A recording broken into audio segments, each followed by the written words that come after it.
प्रपंचामध्ये सुद्धा आपली स्वप्न असतात आणि अध्यात्मामध्ये स्वप्न असतात। मला वाटतं की ज्यावेळेला मी सकाळी उठतो आणि ज्यावेळेला ब्रश करायला आरशाच्या समोर येतो त्याच्या वेळेला मला खरंच असं वाटतं की माझ्या लायकीपेक्षा बाबांनी मला खूप जास्त दिले आणि भरपूर ते देत राहतात। माझ्या आयुष्यामध्ये अशी कुठलीच गोष्ट नाही की मी बाबांना सांगितली आणि त्यांनी पूर्ण केली नाही।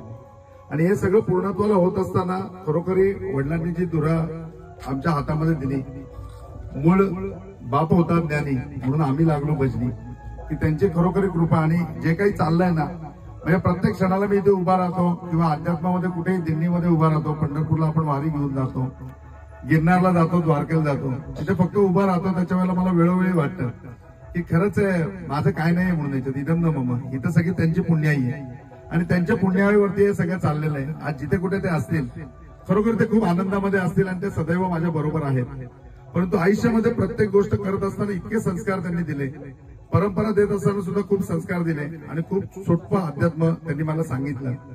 आणि त्याहून मोठा आनंदाचा क्षण की या माधव स्पर्शमध्ये माझं खरोखरी मी जर काय असेल ना, तुम्ही माणसांनी खूप श्रीमंत आहे, माझ्याकडे सगळे हिरे गोष्टीमध्ये ते वैयक्तिक तेवढे इन्व्हॉल्व असतात। त्यामुळे तुम्ही सगळे आहेत, जे लोक आहेत इथे तेही सगळे आहेत, जे काही कारणाने येऊ शकले नाही। प्रपंच आहे, प्रत्येकाला संसार आहे, त्यामुळे कोणी येऊ शकले नाही ते तिथे घरी जरी असतील ना तरी ते माझ्या बरोबर आहे। कोण कामावर जरी असेल तरी मला माहिती की खरंच तो येऊ शकत नाही पण तो माझ्या बरोबर आहे। आणि हा सगळा भाग पार पाडत असताना एक नर्मदा मैयाची जी काही कृपा आहे किंवा बाबांचे जे काही संस्कार आहेत, साईबाबांनी आम्हाला जे काही दिलं ते लाड करतच आमची प्रत्येक गोष्ट केली। आणि बाबांनी काय सांगितलं ते एवढंच करायचं की प्रत्येक गोष्ट लाडात करा, उभे राहा तुम्ही, बाकी तुमचा बाप समजते सगळ्या गोष्टी करायला। आणि त्या सगळ्या गोष्टीमध्ये पार होत असताना गोशाळा हा एक प्रत्येक आध्यात्मिक याचा केंद्र असतो, त्याच्या मागे खूप मोठ्या गोष्टी आहेत।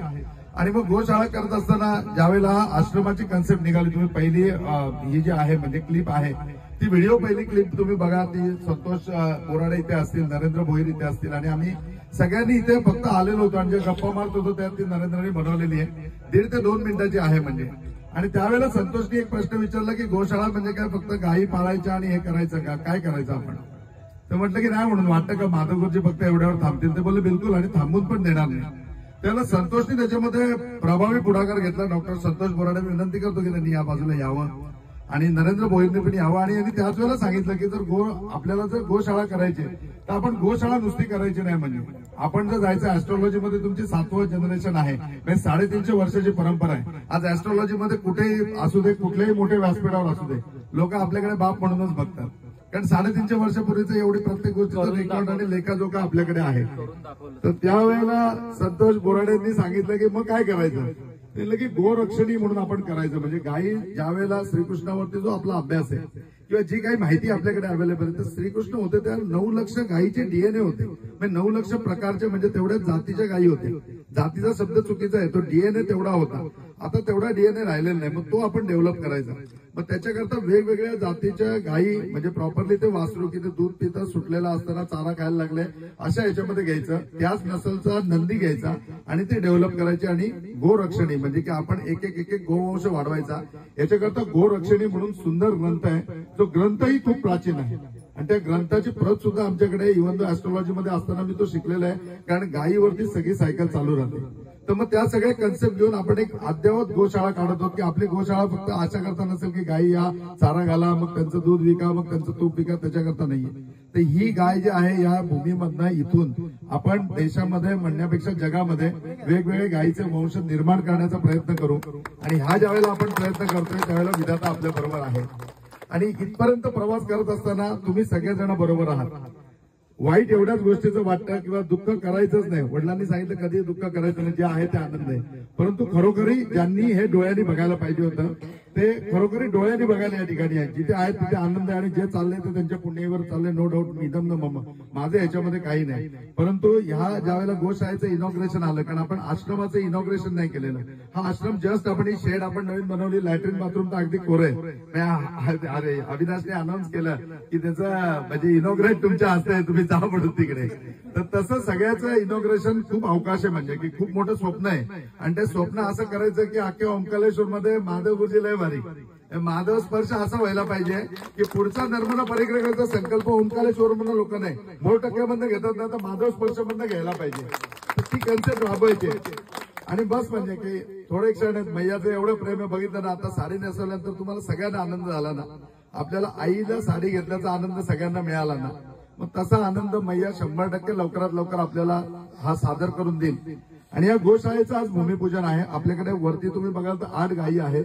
या गायी सुद्धा क्रमप्राप्त प्रत्येक, जसं अंबरनाथचा ग्रुप आहे, आमच्या मोहोळ मॅडम आहेत ज्यांनी जॉईनिंग करून भरपूर मदत केलेली आहे, आमचे चव्हाण साहेब आहेत. या चव्हाण साहेबांच्या बाबतीमध्ये सांगायचं तर दाम्पत्य दोघेही, म्हणजे मॅडमनी आता 2 नर्मदा परिक्रमा माझ्याबरोबर केल्यात. आमचा जवळजवळ 12 वर्ष म्हणजे एक तपाचा आमचा पूर्णपणे सहवास आहे. आणि अखंड म्हणजे की आमच्या गुरूंनी सांगितलं कुठलीही गोष्ट करत असताना हा विचारच करू नका की ती कधी अपूर्ण राहील. एक अशी ना लिस्ट बनवून ठेवा की आपण हे कार्य फक्त करायचं म्हणल्यानंतर त्या लिस्ट मधल्या लोकांना आपण कळवलं की त्या कामाची पूर्तता होऊन जाईल. आज सांगतो त्या लिस्ट मधली पहिली 2 नावं असतील तर आमच्या चव्हाण साहेब आणि विद्या मॅडम आहेत. पण आजपर्यंत पण वही उघडायची गरज लागली नाही. फक्त संकल्प सोडायच्या वेळेला प्रत्येक वेळेला ते हजर होते. कदाचित त्यांना सांगितलेले आवडणार नाही, परंतु मला सांगणं कर्तव्य आहे. का तर तुम्हाला पण माहिती पाहिजे की आपला गुरु कसं काय सगळं मॅनेज करतो. तर ज्या दिवशी माधव स्पर्शाचं डील करायचं होतं त्या दिवशी मी त्यांना सांगितलं की असं असं आहे आणि सर क्लास 1 ऑफिसर आहात, आपण MMRD मध्ये आहात, तर थोडा गायडन्स तुम्ही करा. PMRD मध्ये आहेत तर तुम्ही थोडं गाईडलाईन करा. म्हणजे गुरुजी आम्ही काय गाईडलाईन करणार तुम्हाला.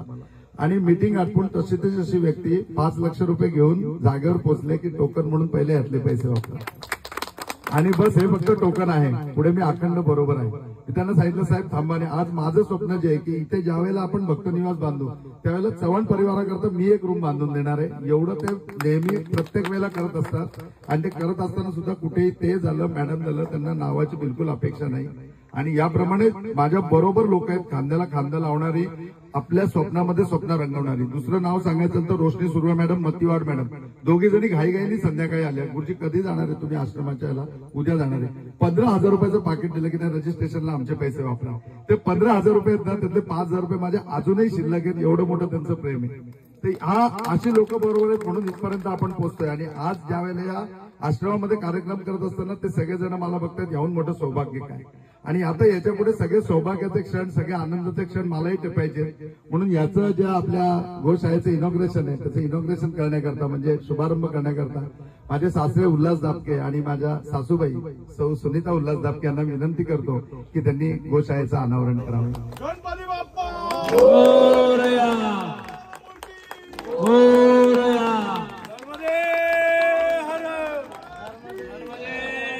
गोशाळेचं आपल्या नाव आहे सुनीता उल्हास गोरक्षणी.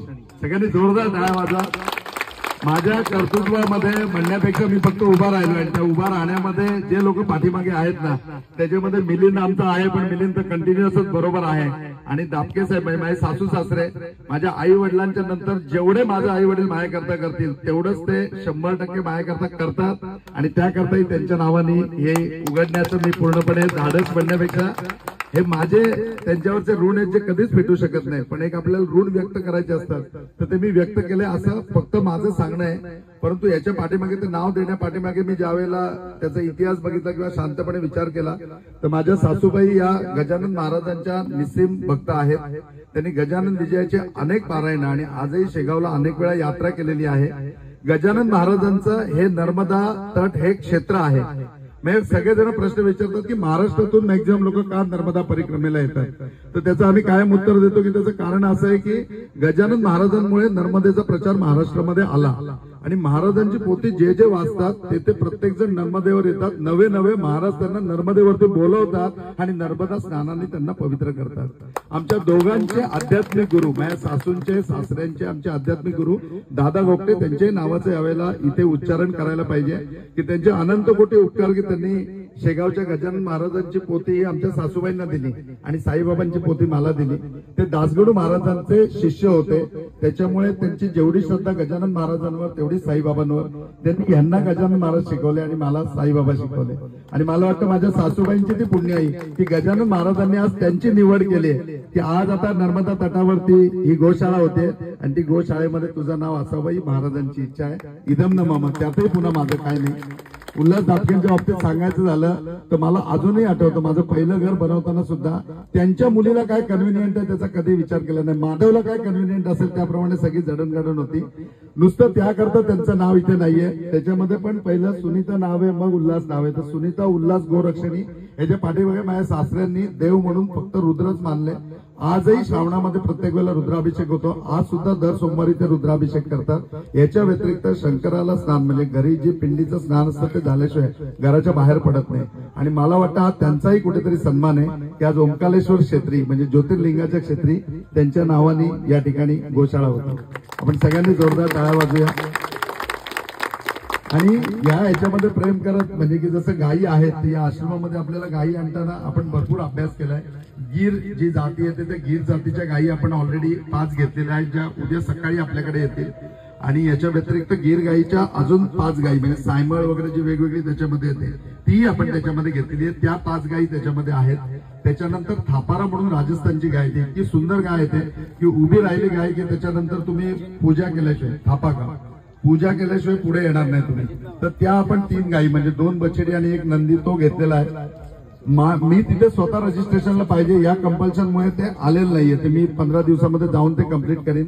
तुमच्या सगळ्यांचा आवडीचा विषय म्हणजे पुंगूर गाय. तर पुंगूर गाय सुद्धा आपण 3 घेतल्या ज्याच्यामध्ये 2 बछडी आहेत आणि 1 बछड आहे. आणि हे सगळे गोशाळा तुम्हाला वारंवार या ठिकाणी यावंसं वाटेल, तुम्हाला वारंवार गायीमध्ये राहावंसं वाटेल आणि तुम्हाला सेवा करता येईल. हे सगळं तुमच्याकरता आहे. आणि या सगळ्या गोष्टीमध्ये हे करत असताना या ज्या गायी आहेत त्या सुद्धा आपल्या एक परिवारातर्फे आहेत त्या आपण वरती प्रत्येक जण यांच्या ताब्यामध्ये देऊ. या ठिकाणी ही जी पूर्ण पाठीमागे दिसते आपल्याला ही पूर्णपणे गोशाळा म्हणजे की या ठिकाणी आपण गायींना ठेवणार आहे. हे जे इकडे वरती हाईट वरती दिसतंय भुसागर आहे म्हणजे की आज ज्यावेळेला आपण 21 गायी पाळणार तर त्यांचं वर्षभराचं धान्य आपल्याला स्टोअर करावं लागतं. तर त्याचं स्टोरिंग इथे राहील. त्याच्या एंट्रन्सला तिथे इथे एक कपल राहील जे त्या गायींची पूर्णपणे निगा राखतील, काळजी घेतील. त्याच्याकरता त्यांची व्यवस्था तिथे आहे. हा संपूर्ण पोर्शन एवढा साधारण आहे तो 35 बाय 40चा हा ओपन स्पेस राहील की त्या गायी इथे पूर्णपणे निवांत दिवसभर बसतील. रात्री आपण त्यांना आतमध्ये त्यांच्या याच्यामध्ये सेफ ठेवू. त्याला सुद्धा पूर्णपणे पार्टिशन राहील की त्यांना व्हेंटिलेशनला वगैरे प्रॉब्लेम येणार नाही. त्या ठिकाणी म्हणजे पूर्ण पार बांधू की तुम्हाला असं गायीमध्ये येऊन बसता येईल. आणि या बछडी आपण याच्याकरता घेतल्यात की जेणेकरून त्या पूर्णपणे माया त्यांना लागेल आणि त्या पूर्णपणे कम्प्लीट होतील. आपल्या सगळ्यांच्या वतीने दापके साहेब आणि सोनूच्या मम्मीला सांगतो की त्यांनी 2 शब्द व्यक्त करावे. हे सरप्राईज होता का आणि यांना सुद्धा आता कळलं कारण सासरे इतके धडपड आहेत की त्यांना हे जर कळलं असतं तर त्यांनी उगाच 2 लाख रुपये आणून दिले असते. आणि मला हे म्हणजे की गजानन महाराजांची इच्छा आहे की त्यांच्या सेवेमुळेच त्यांना इथे साकार व्हावं. त्याकरता हा एवढा प्रपंच आहे.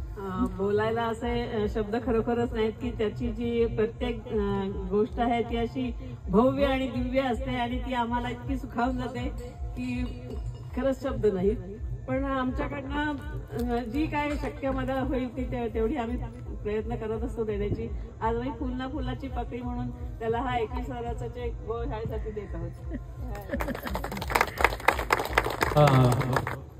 हे आश्रम ज्या वेळेला नुसतं जंगल होतं आजूबाजूला त्यावेळेला आलो होतो गुरुजींबरोबर. आणि मी गुरुजी सॉरी कान पकडून मी माफी मागतो. मी गुरुजींना थोडस छोट्या भावासारखं अवखळ भावासारखं मी गुरुजींना ट्रीट करतो. आणि गुरुजींना मी म्हटलं काय तुम्ही इथे जंगलामध्ये कोण येणार आहे आणि तिकडनं रस्ता नाही आणि इथे काय उभं करणार आहे तुम्ही करून करून. म्हणे वर्षभर दे संतोष, वर्षभरामध्ये इथे नंदनवन फुलवतो. तुम्हाला सगळ्यांना गोपिका आणि गोपाळ बघून मला खरं वाटलं की हे नंदनवन फुललं. गुरुजी मानलं तुम्हाला, सॅल्यूट आहे. आपल्याला सगळ्यांना घडवायचं येतो सुरुवात आहे. रेखा पुरुखः सहस्राक्षः सहस्रपात स भूमिगुं सर्वतस्मृतवातिष्ठ दशांगुलं पुरुख एवेदकुं सर्वं यद्भूतं यद्भाव्यं उताम्रे तत्त्वशेषानो जगन्नेनातिरोहति एतावानस्य महिमातो जायांश्च पुरुखः पादोश्च विश्वाभूतानि त्रिपादस्यामृतं दिवि त्रिपादूर्ध्व उदेत् पुरुखः पादस्येहा भवत्पुनः ततो भिक्वं व्यक्रामशासनानशने अभि नर्मदे हर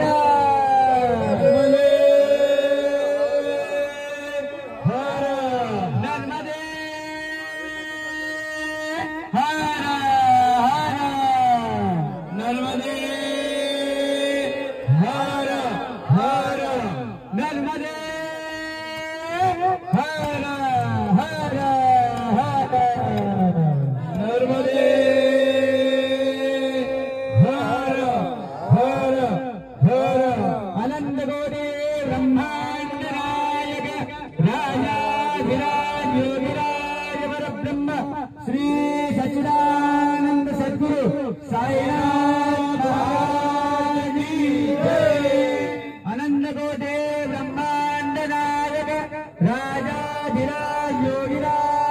परब्रह्म श्री सच्चिदानंद सद्गुरु श्री शंकर बाबा महाराज की